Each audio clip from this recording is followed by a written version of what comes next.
tuzirikana igihugu n'uruhara rw'urwaruka mu gutegura kazoza keza k'igihugu cacu.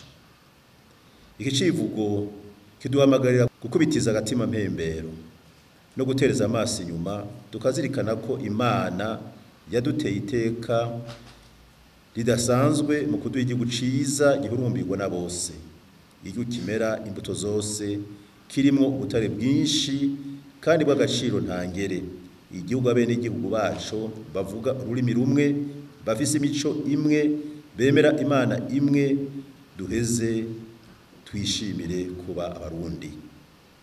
Nimuze rero twiyamirize kandi twigire kure bampemuke ndamuke n'abansesa nkuyoze, baba abarundi bene wacu canke abanyamahanga baza batuvangura no kutwononera igihugu ku nyungu zabo.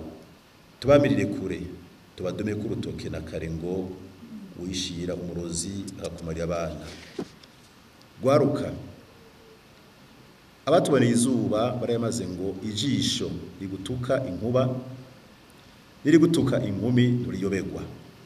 Ubashakira neza suja azoza no kubaroha mu bintazi canye mu buhumbu, ni nyabuna ujya azoza abigisha gukunda ibikorwa, akabereka ingene mu kwiteza imbere, akabereka inzira nziza itazigura kandi itazimiza, akabigisha imibano myiza, akamabibutsa ko muri bene mugabo umwe, bene Burundi.